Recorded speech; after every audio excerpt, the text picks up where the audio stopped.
Welcome to the Haven for Soul Care, the podcast where we explore the art of nurturing the mind, body, and spirit. Each week, we bring you inspiring stories, insightful conversations, and practical tips to help you create a life of balance, peace, and purpose. Whether you're seeking guidance on personal growth, wellness, or simply need a moment to reconnect, this is your safe space. I'm your host, Brianna, and I'm so glad you're here. Let's dive in and take care of the soul. And welcome to another episode of the Haven for Soul Care. Today we have a special guest with us on today. I'm gonna try to get it right. Elad. I'm gonna mess it up. I, That's I I okay. knew I was gonna mess it up. That's okay. Israeli name. I mean, I didn't choose it. You didn't choose it, so that's fine. Yeah, thank Um, you for having me. Thank you for joining us. So today we're going to have a very important conversation. We're going to talk about your book, our Robotics Future. Mhm. And I really am interested in hearing, how you came about writing the book and your take on where the future is taking us when it concerns robotics and things of that nature, because I am just now getting into the AI myself, and I'm still kind of confused about how that goes and things of that nature. And I'm sure a lot of my of our listeners are probably in the same boat as me. So I'm going to let you go ahead and introduce yourself, and we're going to take it from there. Yeah. Okay. Awesome. Thank you. And again, thank you for having me. You're welcome. So I'm the CEO of RobotLAB. Start from there. So really embedded in the industry, in robotics, in AI, and all of that. I started the company 17 years ago, back in 2007. And just in a nutshell, we are basically providing robots to business owners and helping them automate tasks that people don't want to do anymore. People don't want to push vacuum cleaners for 8 hours a day in hotels. They don't want to push boxes in warehouses. They don't want to even cook in commercial kitchens and these kind of things. And we have robots that can help business owners still operate even if the labor is not there, for them. So that's kind of like what we do. And over all these years, we've seen constant improvement, right? I mean, technology is getting better. Our phones, our smartphones, right? Our computers, everything just keep improving. And the same thing happening obviously in robotics and all of that. However, in the past couple of years, and I'm sure you feel the same, and your listeners, feel the same. In the past couple of years, things just accelerated rapidly. I don't know if anyone Hmm. here is using ChatGPT as an example. Me? Yeah, I mean, and if you are not, please do yourself a favor. It's free. Okay, start using that. Okay, you have no idea, the value that you can derive from that. And if you get to the paid, a subscription, you can actually get way more than that.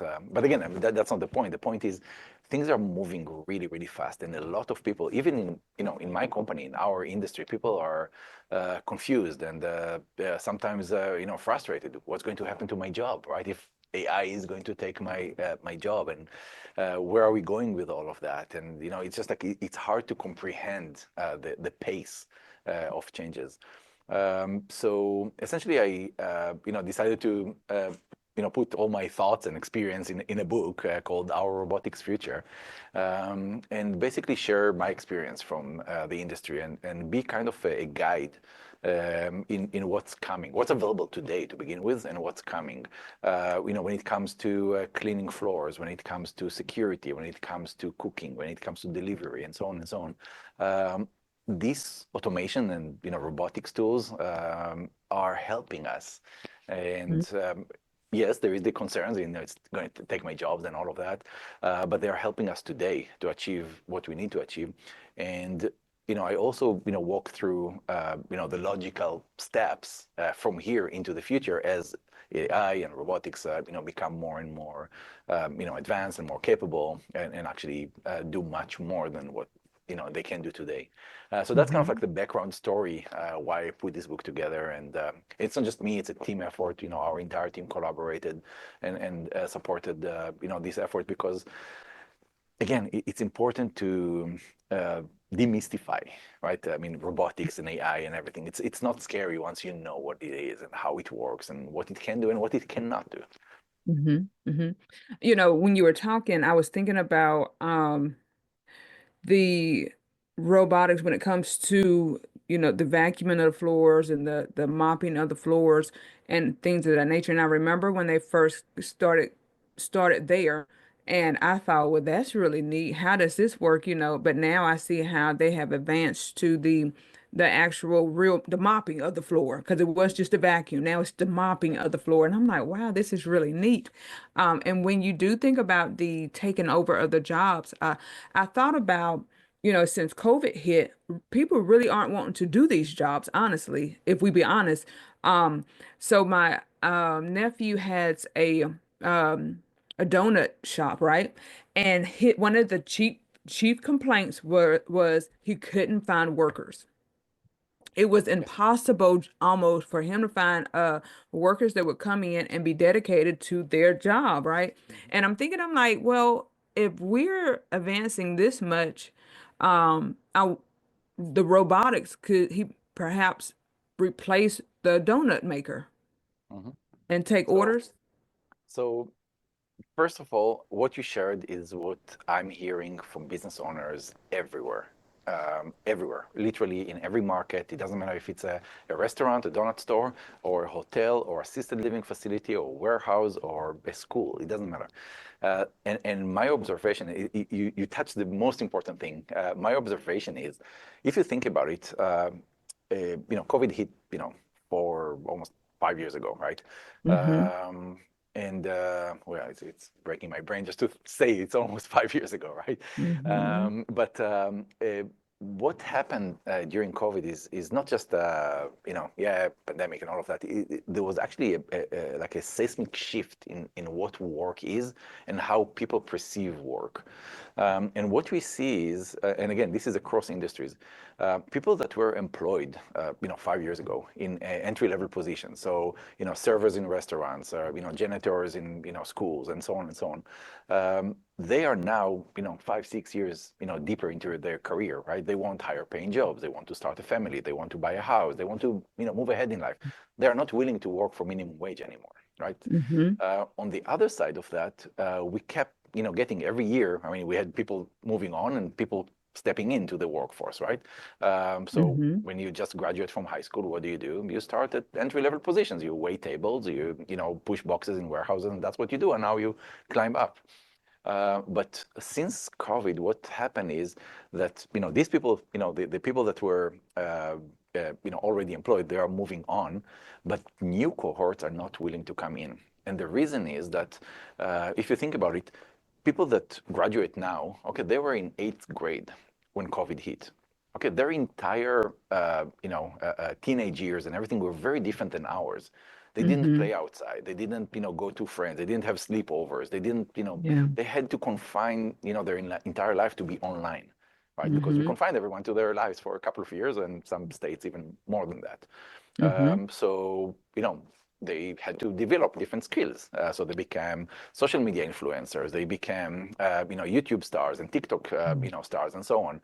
And if they want to go out there and, get a job, they work for Uber or, DoorDash. I can work it on my terms whenever I want. I, Mm-hmm. flip on the app and I work for 3 hours and I make some money and I turn it off and I go back to play games and, be my influencer where people are Yeah. watching me playing games. I mean, these are jobs Yeah. that are paying today. And Mm-hmm. they're, when the parents are pushing them, hey, go get a real job, get out there, and they try, and they go to your brother's donut store, and they tell Mm-hmm. them, well, you have to work here until 9 p.m. and then stay a couple more hours to clean the floors, and you know Mm-hmm. what the answer is? Nope, Then not going to no. do that. Okay, Yeah. and that's the same story everywhere.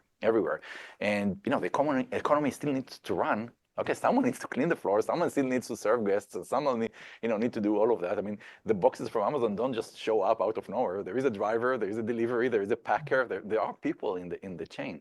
But if people don't want to do these jobs, this is where automation comes in and help. So that's a very, Mm-hmm. very important point that you touched on. Mm-hmm. Yeah, yeah. And you know, it made me think, I remember when um AI, and I have a little cousin that is actually in this industry. We're not as close, but I see her some of her posts on Facebook, and I remember her saying, "Oh, she was in the middle of making or creating a robot," and I'm like, "What is this robot gonna do?" But it made me think about the being a little girl and watching the cartoon Jetsons. Right. Hmm. And so it's like the things that I saw on the Jetsons are the things that I'm seeing now. Yes. Yeah, I it went to the can. hospital. One day I went to visit someone in the hospital, and I went to get a sandwich, and it was just a machine. I could push a button on a machine and get a hamburger. And I thought, and it was warm, Yeah. and I thought, this is wild.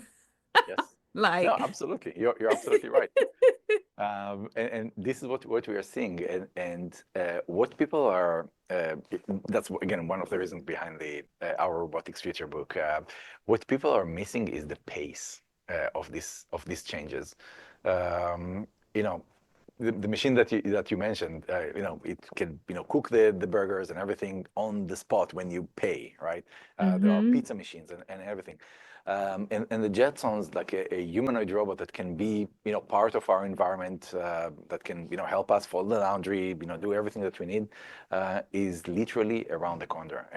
And when I say around the corner, I'm talking about a couple of years. Now, I was under the mm-hmm, impression, and I'm, well embedded into this environment and technologies and everything. I was under the impression until a couple of years ago that we are still a decade out from having a, fully functional humanoid robot that is, actually helpful. mm-hmm. But what I'm seeing now, I collapsed that to 2 years. And just to share with everyone, we have a bet here in the company. And I said that by the end of this decade, so 2030, which is in 5 years, okay, we will have a robot plumber. Okay, a robot that Wow. can just take care of whatever plumbing issues you may have, your sink, your dishwasher, fully capable. You just need you have a problem, you just get that Yeah. help from a robot. And we made a bet on that. And the bet is to celebrate the holiday season, Christmas, everything in Thailand on an island. Okay, the question is who's going to pay for that? Yes. Who's gonna um, pay for it? Let me so know. we are Let me going in on either it. way. Just the question is who is paying for that.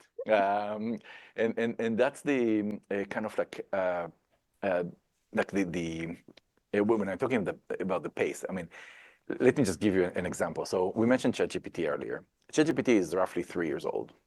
Okay, from when Mm-hmm, it was launched. mm-hmm, And when it was launched, it was roughly a 4-year-old, level of intelligence. So you can have, a little bit of answers, but not really useful. It, if anyone heard the concept of AI hallucinations and all of these kind of things, this is where it came from because he didn't know, he didn't have the context, and he just had to make up some stuff in order to say whatever. So this is how it started. Okay, mm-hmm. 6 months later, it was at a high school level of intelligence. Mm. Just in 6 months, okay, we jumped from 4-year-old to high school level, and now you can ask it to rephrase, sentences to come up with, all kinds of logic, behind stuff. 6 months later, okay, it's a master, graduate level. Okay, it Mm-hmm. can, have reasoning. It can understand cause and effect, and so on. So all these hallucinations are gone. It's not. We're not even talking about that. The current version right now, it's called O1. Okay, is so Mm-hmm. good. Okay, that I and my team, I'm pushing everyone here. I stop thinking. It doesn't matter. It's a PhD level, but a PhD in every subject you can think of. Okay, it's great at marketing and great at medical ideas. You can upload your X-ray; it will give you an analysis. That's the level of yeah. You just take the picture of your X-ray, okay, Mm-hmm. and you can upload that and ask to analyze it, and it will give you a full analysis of what it is and what you need to do and everything. That It, is it's yeah, amazing. and you can take a picture of your kitchen, of your sorry, your fridge, and say, I need to do a meal prep for the next 4 days. Okay, here's a picture. Recommend recipes and everything based on what you see here. Okay, it's your training coach. It's your PhD in every level, and it's in your pocket, and it's accessible for Mm-hmm. everyone. Okay, and this is today. So where Mm-hmm. will we be in 6 months from now? Okay, in a year from now, in 2 years from now. Okay, we see the trend, and it's jumping in like 10x steps. Okay, it's not like a linear progress that we understand, right? We understand that the baby crawls and then he learns how to kind of stand and kind of walk and then eventually he runs and so on.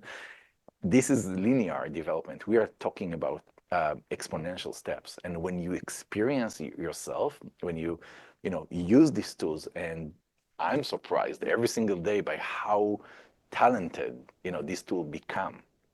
Okay, it's kind of like almost irrefutable, right? I mean, you can't argue with that, right? This is here, and this is happening right now. Now, when you put this level of intelligence in a robot, okay, then what's the problem becoming a plumber? It's nothing, Right. right? You have a PhD plumber that can do whatever, right? I mean, we have that today. I had a problem with my dishwasher. It was like beeping, and I just said this is a KitchenAid dishwasher. It beeps every 3 seconds. I tried to reset it, it doesn't work, and he just asked me a couple of questions. Then he said there is a catch pan under that, and there is a sensor over there. There's probably water under the dishwasher. And it's like, how do you even know that? Okay, Yeah. this is like a technician, okay, the dishwasher technician. He just gave me the analysis, and of course I had to get a technician because why would the dishwasher, drip water? But we are very close to the point that we'll have a humanoid robot, the Jetsons style, that will be able to pull out the dishwasher and fix that for you, and order online the parts that you need in order to repair it, and that's about it. We're getting really, really close to that, and it's exciting Wow. and scary, okay, on both There's, ways. yeah, yeah. The scary part for me is because I have the paid version of the Chat GPT. Mm-hmm. And so I use it for various things. So I'm not a marketer, right? So I try to put in things to help me market. I'm not a designer, so I try to put in things to get it to design. And of course, I don't know the sometimes it'll put out something and it's kind of distorted or whatever, but I keep trying to, mess around with it. But this is where one day I was using it so much and I stopped and I thought, wow, if I don't have to really think anymore, Mm-hmm. where Where is would the my human? level of intelligence be? Yes, exactly. And that's where I see that probably the biggest opportunity for mankind, right? It's not like about jobs or whatever. Hmm. If you think about the pyramid of needs from Maslow, right? We all stack between like level 2 and level 3. Okay, I need to work. I'm doing my thing because I need to pay my bills. And if I don't pay my bill, they kick me out of the house. So I have to do that. And I don't really like it, but I'll transition to another job that I like a little bit more, but I still do Hmm. that to pay my bills, right? So we are Hmm. stuck there. We are not really getting to fulfillment, to enjoy life the way it is. Hmm. And this kind of thing, this type of technologies, I believe, help us to push humanity into the higher levels. I call it again in the book. I call it the Star Trek economy. Okay, Hmm. so if you know Star Trek, I mean, if you watched any of that, Yes. no one works. Okay, they are like, food shows up. Everything is taken care of, and how. So if you go back to the origins of Star Trek, humanity got to the point that all the basic needs were automated. Okay, Hmm. food, preparation, growth, all of that is automated. Cleaning, everything, like all the maintenance is automated. So, humanity doesn't need to focus on that anymore. We can actually step up. We can start exploring the stars and everything. Because again, if you think about, Star Trek, yes, it's a, science fiction and everything, but let's play it for a second. Okay, you have this PhD level, okay, in every level, in every aspect, in Hmm. everything, okay, which keep evolving. Okay, in a couple of years, okay, it will be beyond, the even the smartest person, on Earth, probably smarter than entire humankind. Now Hmm. imagine that you have, not one, you have millions of these agents running together, okay, running ideas against each other and improving everything that we are doing. So energy and, we are right now, we are stuck as humankind. We are stuck in fusion. We are trying to find a way to generate. It's called artificial sun. Okay, to generate enough energy, more than energy than what we put into a system, and Hmm. we are stuck for many years, for decades. We are stuck. Okay, Hmm. imagine you have this level of PhD that can make assumptions, make ideas, test that, make another assumption, and millions of these very, very smart digital PhDs, okay, are running together. They can, break the Star Trek, Mhm. warp engine and all of that, right? So actually taking humanity to a whole different level, and Yeah. that's where I see the excitement, where it's actually changing. And I look at myself as being lucky to be in the center of all of this and be able to Hmm. provide, current business owners and future ones with this type of technologies that can actually make them more efficient, make them more powerful, and Hmm. allow them to focus on the next level of their lives, their careers, and everything, and Yeah. stop worrying about the mundane stuff. Who is going to clean my carpet? Yeah, yeah, and and that's why, I want to really get more into your book because the thing for me is I get so bogged down with that side stuff that I'm like, I need to be focused just on the meat of what I really do, but I can't because I have all this side stuff.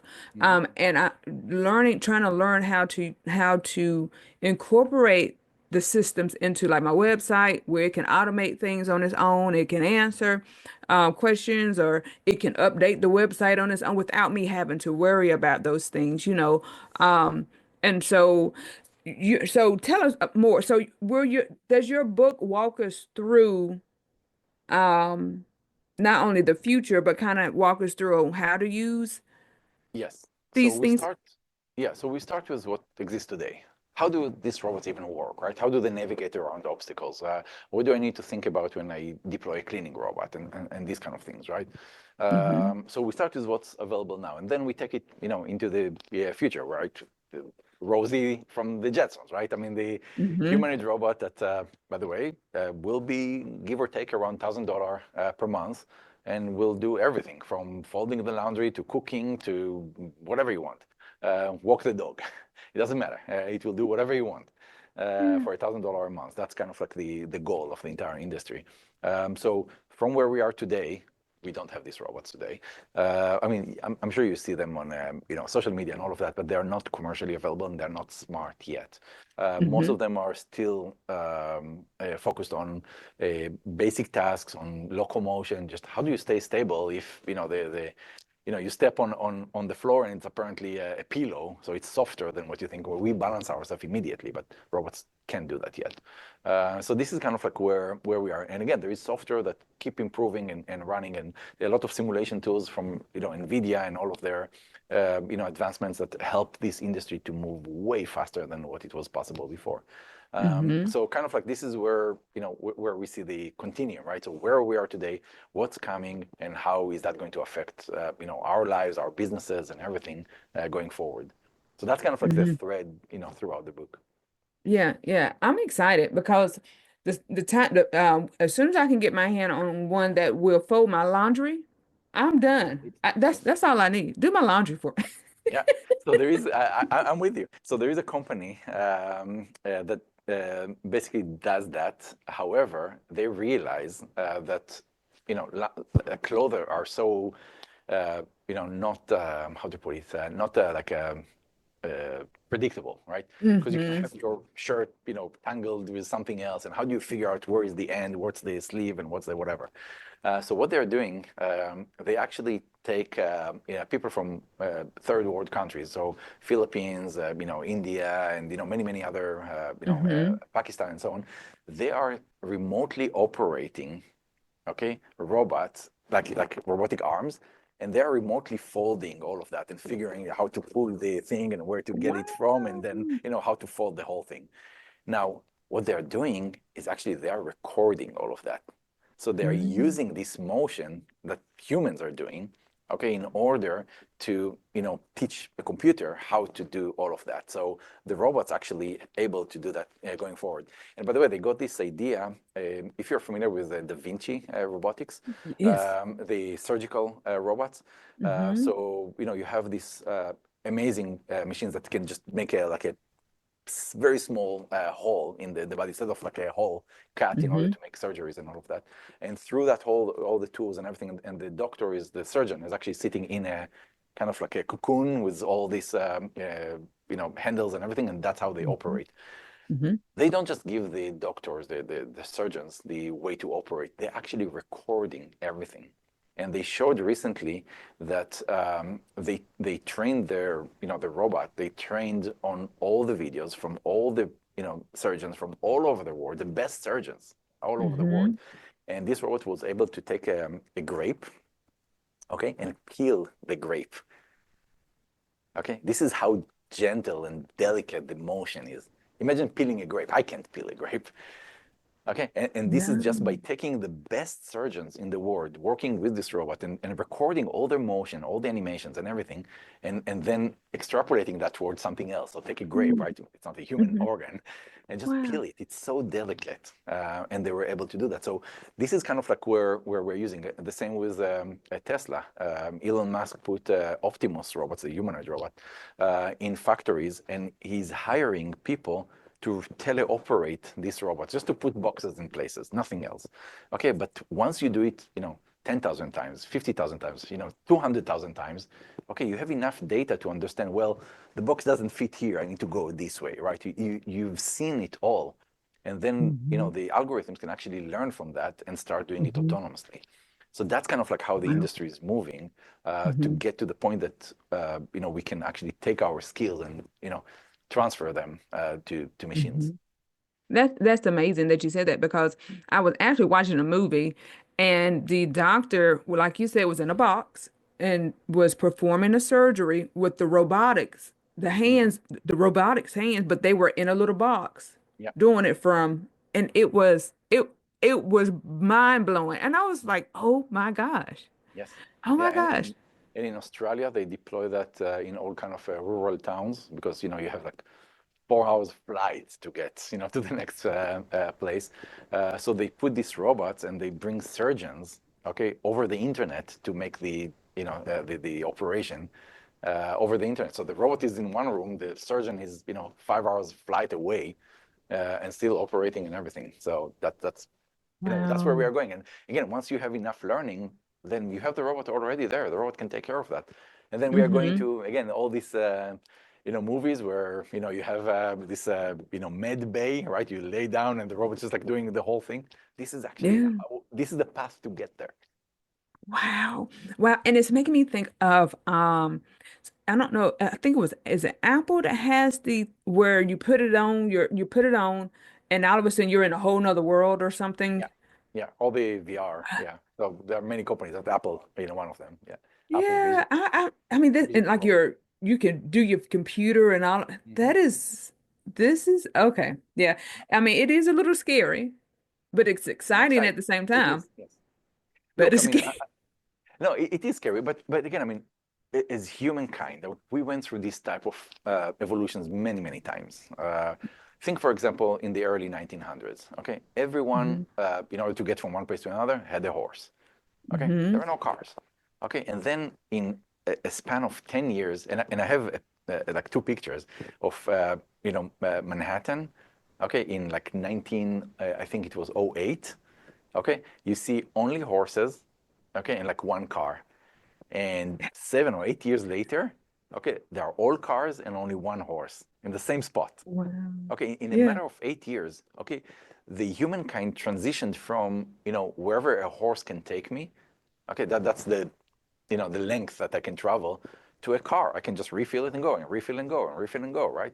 It Hmm. unlocked a whole new level of productivity.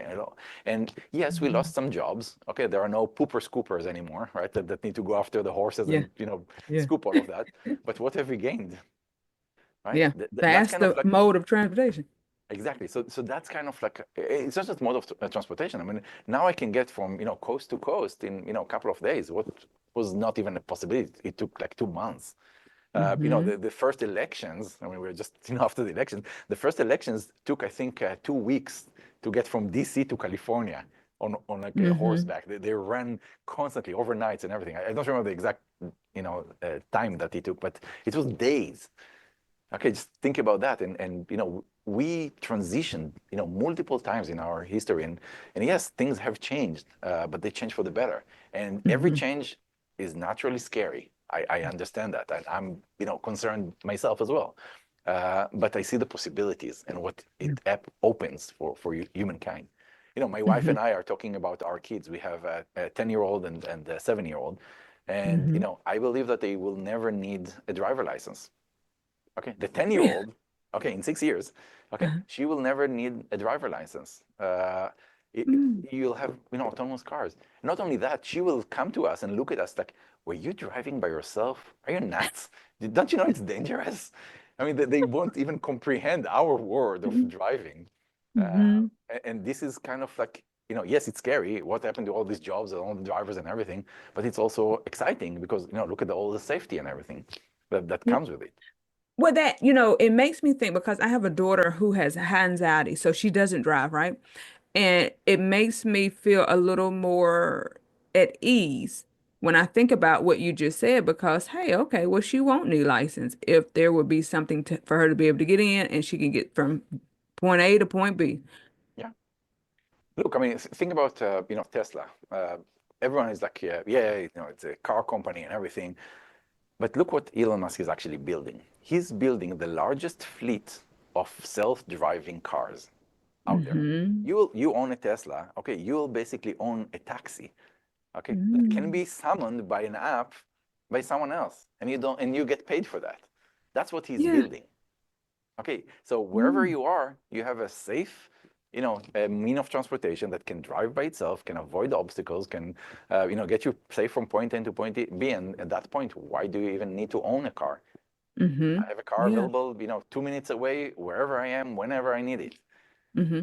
So let me ask you this question. Now, this is going to be very important, right? Because they have all these little movies out. So when Yes, we think about the Tesla, right? And we think about those who are able to I don't I'm gonna say hijack or hmm intervene with the computer system. yes, What are some of the safety protocols that they're trying to put in place so that can't happen? yeah. So it's always a concern, okay? When, mankind first conquered fire, okay? We brought it into our house, and sometimes it burned our house, right? Yeah.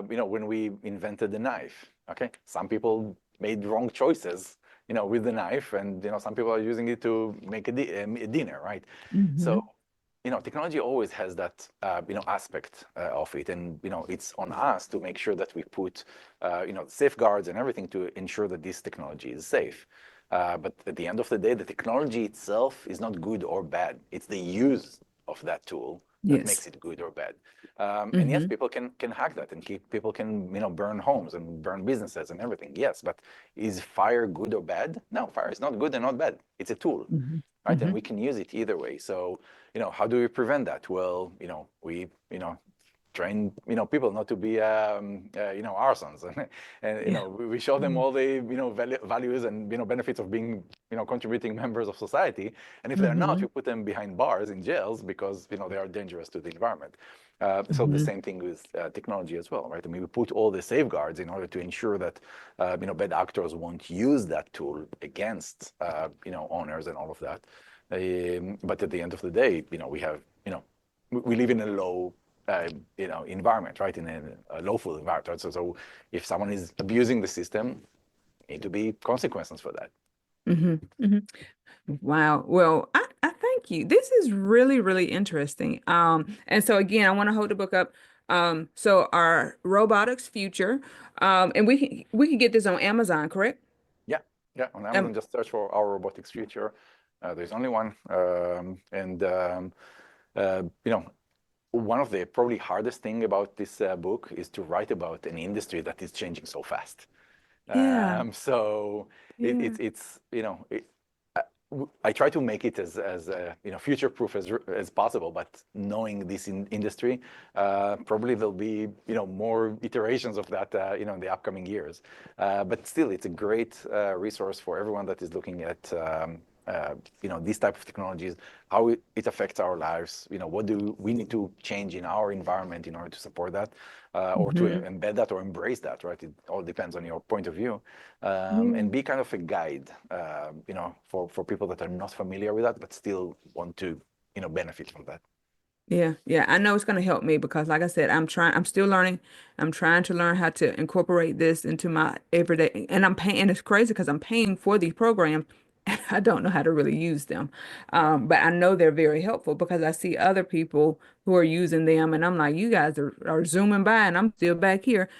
So thank you for writing this. Thank you for No, joining us. This has no, thank you really for having me.